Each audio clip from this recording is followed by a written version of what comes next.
San Bruno de Colonia, un hombre cuyo corazón inquieto no halló paz en los honores del mundo, tomó la radical decisión de abandonar una vida cómoda para entregarse por completo al silencio y a la oración. En una época donde la Iglesia vivía grandes cambios, Bruno se destacó como una figura de sabiduría y liderazgo. Sin embargo, lo que lo define no es su éxito en las aulas o en los despachos, sino su profunda convicción de que solo en la soledad, lejos de las tentaciones del poder y la gloria, es posible encontrar la verdadera paz en Dios. ¿Qué impulsa a alguien a dejarlo todo por una vida en completa soledad y oración?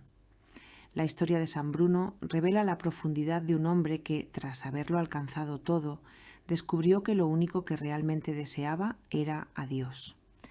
Nacido alrededor del año 1030 en Colonia, Alemania, en una familia noble, Bruno destacó desde muy joven por su inteligencia y piedad.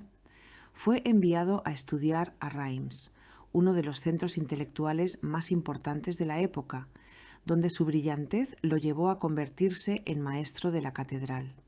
Bruno no solo era un excelente académico, sino también un hombre profundamente espiritual, lo que le ganó el respeto y la admiración de sus contemporáneos. Fue ordenado sacerdote y pronto se convirtió en una de las figuras más influyentes en la Iglesia, pero a pesar de su éxito, su alma anhelaba algo más grande, algo que el poder y el prestigio no podían darle. A medida que su fama crecía, también lo hacía su incomodidad interior. Bruno percibía con claridad la corrupción y las luchas de poder que a menudo afectaban a la Iglesia de su tiempo. En su corazón sentía que Dios lo llamaba a un camino diferente. Después de un tiempo de discernimiento, Bruno decidió renunciar a todas sus posesiones y cargos, buscando una vida de mayor intimidad con Dios.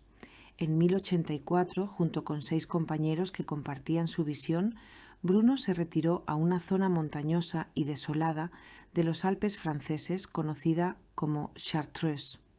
Allí fundó la Orden de los Cartujos, una de las más austeras y radicales en la historia de la Iglesia. La vida de los cartujos, tal como la concibió San Bruno, era de un rigor extremo.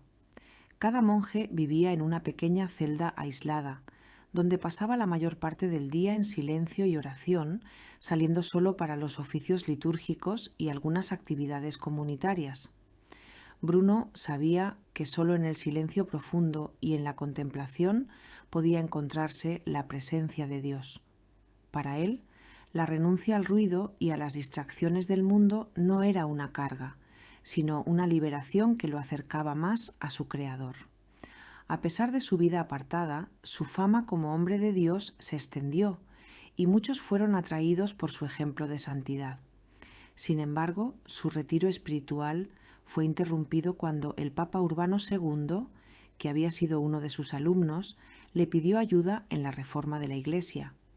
Bruno, obedeciendo al llamado del Santo Padre, viajó a Roma y colaboró en esta tarea, pero pronto sintió que la vida activa lo alejaba de su verdadera vocación. A pesar de las insistencias del Papa para que permaneciera en Roma, Bruno pidió permiso para regresar a la soledad. Se estableció en Calabria, Italia, donde fundó un segundo monasterio y continuó viviendo la vida contemplativa hasta su muerte en 1101. San Bruno nunca fue formalmente canonizado, pero su santidad fue reconocida por la Iglesia debido al inmenso legado espiritual que dejó.